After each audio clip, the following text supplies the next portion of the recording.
All right, guys, so an object is in free fall from 0 to 4 seconds. Which of the following represents the motion of the object at each second? So we looked at free fall in the lab yesterday.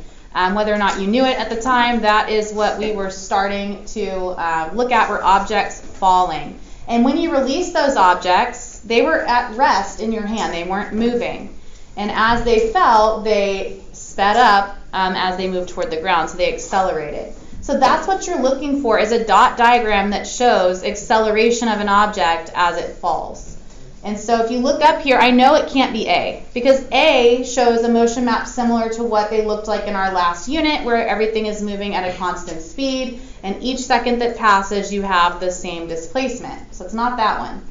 Okay, B and C do both show acceleration. However, only one of them would match an object that is being dropped from rest.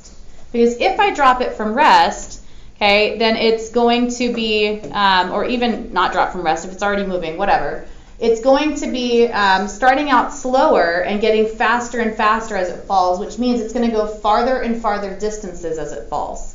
And the answer choice that shows that type of motion is answer choice B. So that is what you should have selected for the warm-up, is answer choice B. Please make sure that you mark that in My Open Math if you haven't already done so. Your assignments for tonight, you do have 202.2 acceleration analysis problem set that is due by 11:59 p.m. And you do also have the RA from yesterday, but that's not due tonight, that is due on Monday. I do intend to give you some class time to work on it on Monday. We're not going to do that today. We don't have enough time with the notes and the pep rally schedule. You may have a little bit of time at the end if you choose to use it for that. But you'll have class time on Monday to work on the RA some more if you need to. You also, of course, can work on it over the weekend. As a reminder, whoever's sheet you used, if you haven't already done this, if you used your sheet, you need to make sure that other people in your group can access it. So please make sure that you have shared the sheet that is being used with the other group members if you haven't yet. Okay? If you're one of the group members and you need access to the sheet, please remind the person whose sheet it is, hey, can you please share that with me?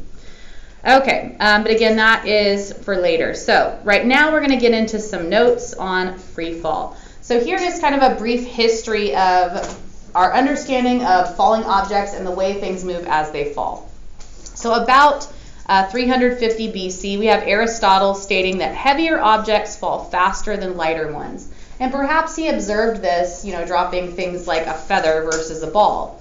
Okay, but in about 1590 AD, Galileo went up to the top of the Leaning Tower of Pisa with different sized spheres, kind of like what we did yesterday, different types of balls, and dropped them off of the top of the Leaning Tower of Pisa and proved Aristotle wrong. And he said, hey, look, the mass of these objects doesn't affect the rate at which they're falling. They're hitting the ground at the same time. Okay, and so he disproved what Aristotle had stated almost 2,000 years earlier. In about 1728 AD, we had Isaac Newton coming along stating that gravity is a force that every object has, and it is based upon the mass of the object. And then in 1915 or thereabouts, Einstein stated that gravity is not a force, but rather a distortion in space-time that causes an acceleration, and that these masses will fall into each other as their distortions overlap. Now, I'm going to tell you right now, in this course, we treat gravity as if it's a force. This is kind of like a Newtonian physics class. Okay, so although Einstein is more correct, we're not going to get into distortions of space-time in this class. Now, if you want to get into distortions of space-time, you can take higher level physics courses, or you can take astronomy, and they'll go into that in those courses. But for us, we're going to assume that gravity is a force that is based on the object's mass that causes them to attract one another. And we'll get more into that later on. But again, this is our brief understanding. So when we talk about an object in free fall, we're talking about an object under the influence of gravity. So here we have a little animation of a stick figure dropping a ball off the side of a building or something. And it says, where does the ball have the least velocity? This is similar to what you guys did yesterday, dropping it over the atrium. Where would the velocity be least? A, B, C, or D? A. Okay, so the ball would start out at rest in his hand, and then it's going to speed up, but at A it hasn't sped up very much, so it's still moving pretty slow. But as it falls, it's going to get faster and faster. Where does the ball have the least acceleration? And this is a trickier question, okay, because, let me ask you this first before you answer it. Why does it accelerate? What causes it to accelerate? Letting it go. Gravity. Okay, yeah, letting it go, but gravity when you let it go, right? Does gravity change? No. I'm going to ask you this question over and over again, and it's kind of a trick question because I'm going to say, where does the ball have the least acceleration? Where does the ball have the greatest acceleration? And every single time I ask you that question, I want you to give me the same answer. It's the same everywhere because that acceleration is due to gravity. So the acceleration is not changing. The acceleration is causing the velocity to change. The velocity is changing. But the acceleration due to gravity is a constant value, and we're going to give you a number to put with that value in a minute. That's also hopefully close to the number you're going to be calculating in your lab. Okay, because you should, a lot of this is going to tie back into the lab you did the other day, and hopefully you're looking at it, you're like, oh, I saw that in the lab. Maybe you didn't. Again, we'll see whenever you actually get your numbers. But acceleration has nothing to do with moving fast. That's velocity. Okay, so the fact that it starts out slowly and gets faster just means that it is accelerating. The velocity is what's getting faster. The acceleration is constant. So it's causing the velocity to change at a constant rate as the object falls.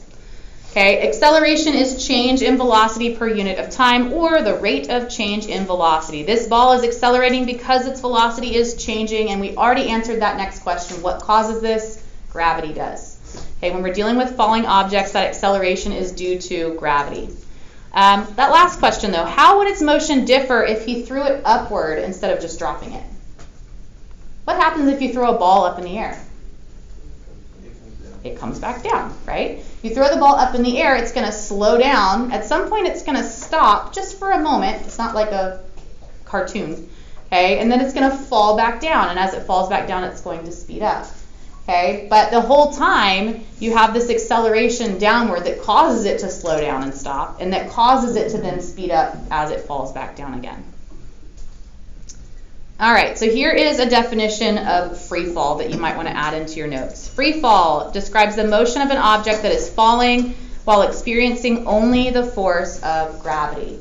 So when we talk about an object in free fall, we're assuming that there are no other forces acting on the object.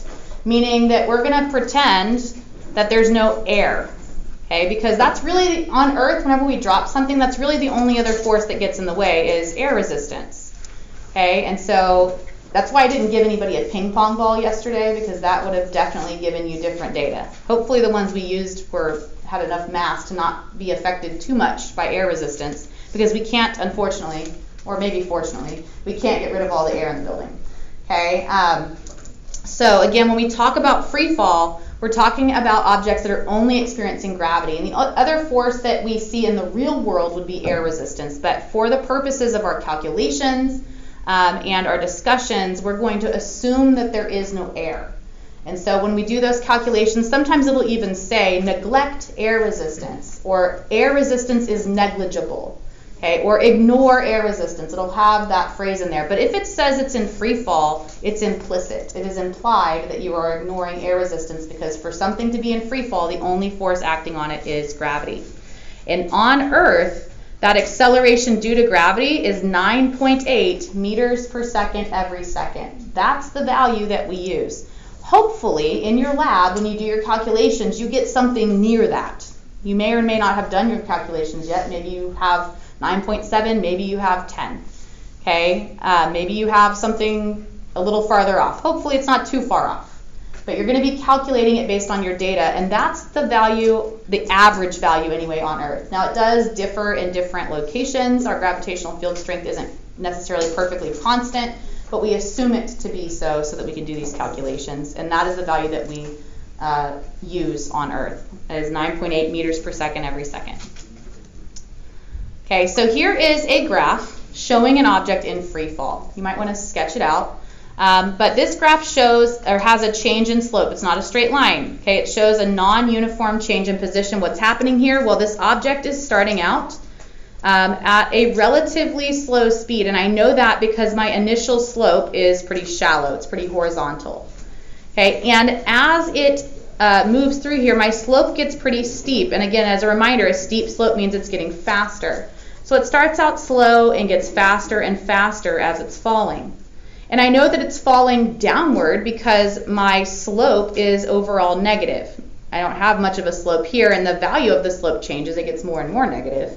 But I do have a negative slope, and therefore I can see that this object is moving downward and this object is getting faster. And that is what happens when you drop something. Just like we said in the warm-up, it's going to go down and it's going to speed up. And that is what every single graph will look like for an object dropped from rest. Okay, so every single one.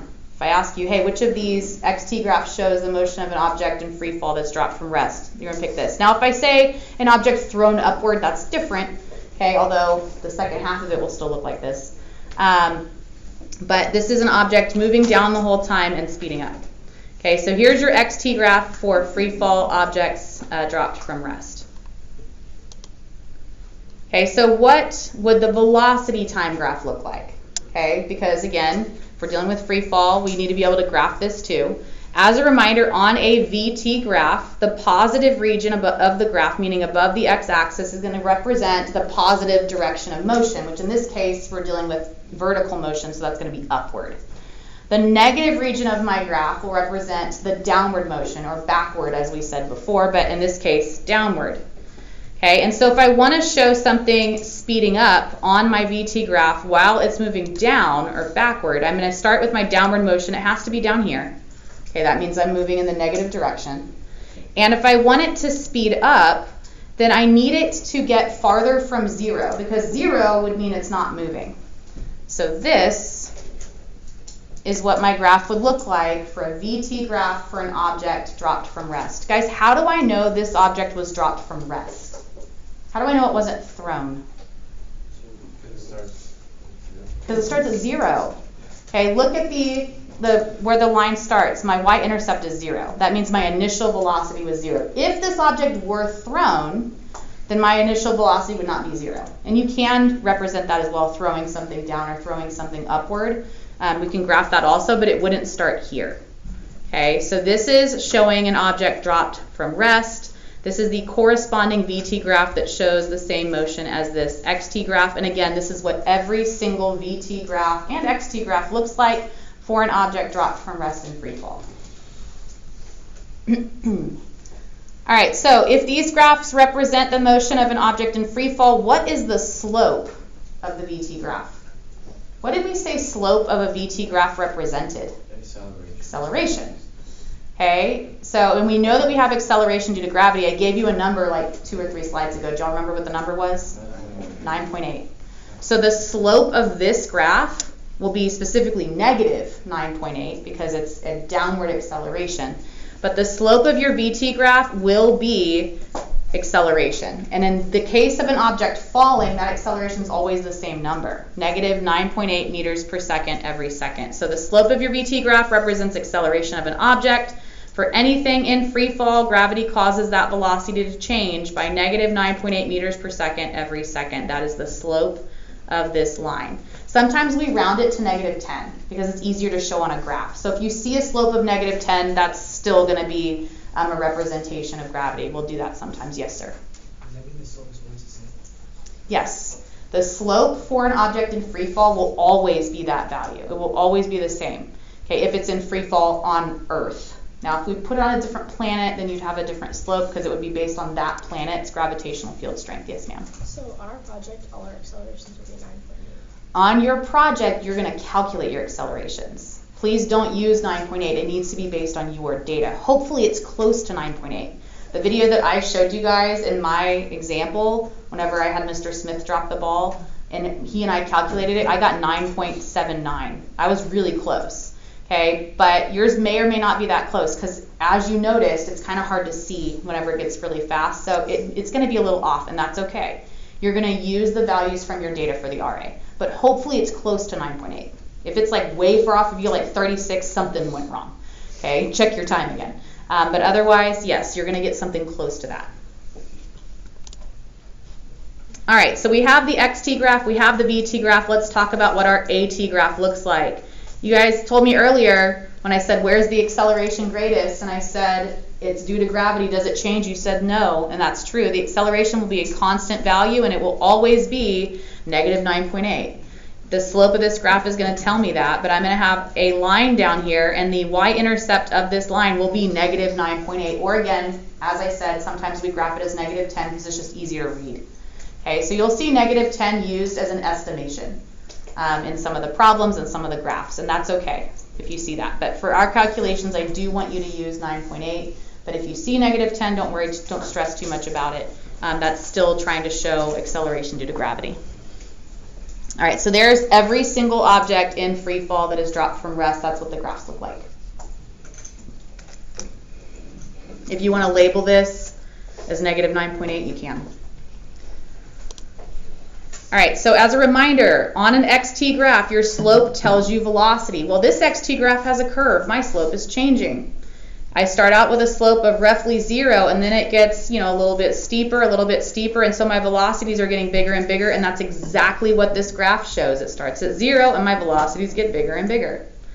Okay, the slope of my VT graph tells me my acceleration. This is easier because it's a straight line. The slope of this line should be negative 9.8, and it tells me my acceleration. So just a reminder, you can use the slope of your xt graph to learn about your velocity. You can use the slope of your velocity time graph to learn about acceleration. You can also go the other way and use the area underneath the curve on your VT graph, for example. So that would be this triangle here. When I say underneath the curve, as a reminder, I mean underneath, or in between rather, my data points and the x-axis. So technically it's over the curve in this example, but it's this triangle right here. Okay, this area represents my change in x. Okay, so the area of underneath the curve on my VT graph tells me displacement. Well, guess what? The area on my acceleration graph tells me something too. The area of my AT graph tells me my change in velocity. And again, you can see it mathematically if you look at the equation, because acceleration is change in velocity over time. That's the definition, the rate of change in velocity. If you rearrange this equation, you get this. Change in velocity is acceleration times time. And if you look at the variables on my axes, acceleration and time, if I multiply those together, it tells me my change in velocity. So if you find the area on an AT graph, you are finding the change in velocity. If you know how fast you started out, like if you're like, you start from rest, and then you find the change in velocity is negative 30, then guess what? Now you're going negative 30. If you find out that your initial velocity was negative 10 and your change in velocity was negative 30, well, now you're going negative 40. Okay, but you can figure out how fast you're going if you know the initial velocity and the change in velocity. You can solve for it. Okay, but again, area here tells me something about velocity. Area here tells me something about my position, specifically my change in velocity and my change in position. All right, so these equations should look familiar. We've been using them. We got them in our notes a couple days ago. We're going to use them again today because these are the same equations we're going to use for free fall, because free fall is still acceleration. Okay, it's still accelerated motion. So it's the exact same equations. The only difference is now if we have an object in free fall, the acceleration is always the same value. Previously, we would have a car accelerating 5 meters per second squared. Well, now you're going to have a penny being dropped, or a ball being dropped, or a skydiver jumping out of a plane before he pulls his parachute. And their accelerations, no matter which object you're looking at, are all the same, negative 9.8 meters per second squared. So the difference is you're using the same number the whole time for acceleration, and it's not going to be given to you in the question. If you have a falling object, you just need to know that. Okay, so let's go ahead and take a look at, in a minute, at an example. But before we get to that, here is a reminder. When you read these questions, you want to label the given information. Okay, displacement, time, velocities, accelerations. And sometimes the units help you. I put several different examples of units because you can see other units. Typically, we use meters for displacement, seconds for time, meters per second for velocity, and meters per second squared for acceleration. But it could be kilometers or miles for displacement. It could be seconds or minutes or hours for time. It could be meters per second or miles per hour or kilometers per minute or any combination of those things for velocity. And just like those can have different units, so can acceleration. Acceleration just needs to have a velocity unit over a time unit. So meters per second squared is our most common one, but you could also have miles per hour per second or kilometers per minute per second or whatever. Okay, so just a heads up in case you see that. It is possible for me to say a car is driving down the road and it gets faster 1 mile per hour every second. Okay, well that would be its acceleration, 1 mile per hour per second. Yes, sir. If like you're using one of those equations and you use 9.8, would you use 9.8 or negative 9.8? You would need to use negative 9.8 in the calculation. Okay, so you can use the units to help you label the information that you're given, but let's go ahead and do an example problem, and this will help you answer your question as well, Drew. If I were you, I would copy this down on your paper. It says, Luke drops a pile of roof shingles from the top of a roof located 8.52 meters above the ground. Determine the time required for the shingles to reach the ground. Just like in the RA the other day, I'm going to recommend that we start with a picture. So we're going to start with a diagram and then we're going to label some stuff. Okay, it doesn't have to be a pretty diagram, but I want to make sure that I label the information I have because sometimes you need to see it. It'll help you with determining the direction and everything else that you need. So here is my diagram. I have my roof shingles. They're this blue box right here. They're 8.52 meters above the ground. I know that they fell, or were dropped rather. They weren't thrown, so I went ahead and labeled my initial velocity as 0. I know my acceleration, even though it's not in the question, I know that I'm going to use negative 9.8 meters per second for my acceleration. And it's negative because they're going down, they're falling downward. Okay, so that's step 1, draw a picture. Step 2, we're going to label the given information. Okay, delta x is negative 8.52. Why did I put a negative sign? Because it's falling down. It started up here and it ends up 8.52 meters below where it started. So I do want to make sure that I represent that as negative. Okay, so I have delta x negative 8.52. I have my initial velocity is 0 because they were dropped, not thrown. I have an acceleration, even though it's not in the question. If I'm dealing with something falling, I'm always going to use this number, negative 9.8 meters per second squared. It's negative because it causes things to accelerate downward. Again, I need the direction there. Okay, and so I have those, and then I'm looking for, determine the time required. I'm looking for time. Okay, so from these, once you label these things, then you're going to want to take a look at the 4 equations, the same 4 equations that we've been using. And they're lettered here, same as they have been, A, B, C, D. So take a look at the variables that we have, delta x, vi, and a, and the one we're looking for, t. Read through those equations. Which one should I use? Do you know, Edward? Not yet? Take a look. Which one is the appropriate equation to use, or the quickest one? Sure. Yeah. It's C. Delta x, vi, t, a, t. Okay, again, those are the variables I have labeled up here. I just don't want to pick one with VF because I don't have it. Now, could I find VF? Sure. And then I could find T. That works too. But if I want to do it in a single step, I'm going to use equation C. So let me go ahead and add that to my screen. Okay, delta x equals VIT plus 1/2 AT squared. There it is. My next step is substituting into that equation. So I have negative 8.52 equals 0 times t plus 1/2 times negative 9.8 times t squared. Guys, what is 0 times t? 0. If you have 0 times something, times anything, that thing's going to go away. So whenever I start to solve this, this goes away, and it's really just negative 8.52 equals negative 1/2 times negative 9.8 times t squared. Okay, so that becomes negative 4.9 t squared. Again, I'm trying to solve for time. I need to isolate this variable. So this right now is being multiplied. We're going to divide both sides by negative 4.9. And then we get t squared is equal to 1.7388. That's what I get when I divide these two.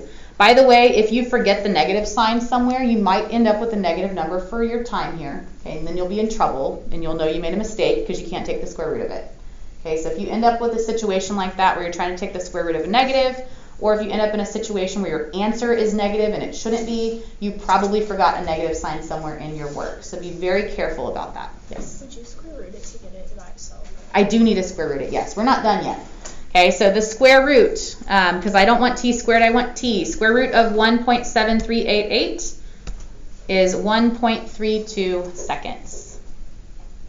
Okay, so that is the time required for the shingles to reach the ground. If they fall from 8.52 meters, it should take about 1.32 seconds for them to hit the ground on Earth. Questions about this example?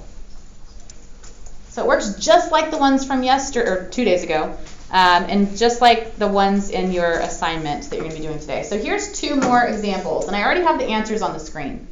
Okay, I want you to try these. These are, by the way, these are just the same kind we were doing yesterday. This isn't even free fall. Okay, it's just more acceleration. So we're going to mix the 2 together because they're mixed together in your assignment. They'll be mixed together on your quiz and on your test. Okay, so I'm going to give you a moment to try this. I'm going to read the question, and then you can try it and make sure you get the same answers I have. It says, a car with an initial speed of 6.58 meters per second accelerates at a uniform rate of 0.92 meters per second squared for 3.6 seconds. Find its final velocity, find its displacement. Okay, so again, your steps are going to be to start by, you can draw a picture if you want, but start by, at the very least, labeling the information in the question so that you can pick the equation you need in order to solve. I'm going to give you guys a moment to try these. Make sure you get the same things I do. If you don't get that, if you're not sure what you're doing wrong or whatever else, you need to make sure to ask me or ask your neighbor because if you can't do these here, you're going to be in trouble whenever you're trying them on your MyOpenMath assignment. Okay, so I'm going to give you guys a few minutes to try it on your own. If you have questions as you're working, please let me know, and then we will talk about this a little bit more if we have questions. All right, guys, so for the final velocity, again, you should have gotten 9.892. Which equation did you guys use to find it? Yeah, equation A is the appropriate one here because you have the initial velocity, the acceleration, and the time, and you're looking for VF. That's pretty straightforward. The second one, you can actually use any of the 3 equations that have delta x in it because once you find the first one, now you know VI and VF and A and T. So you can solve for delta x with B, C, or D, although I would not recommend B because that one's just more difficult. So I'd use C or D to solve for it. But once you find the displacement, again, you should be getting 29.6496 meters. Okay, that is the answer you should have for that. I'm going to go past this real quick. There's another practice problem, but I'm going to go to this because for the remainder of the period, I'm going to have you guys work on 202.2 acceleration analysis problem set. You should have started on Wednesday. It's due tonight by 11:59 p.m. And since we're on a shortened schedule, you only have about 5 minutes left in class due to pep rally schedule. So try it out. If you have questions on anything in there, please ask before you leave today. Otherwise, you're going to be on your own tonight. It's due, like I said, before midnight. Let me know if you guys have any questions.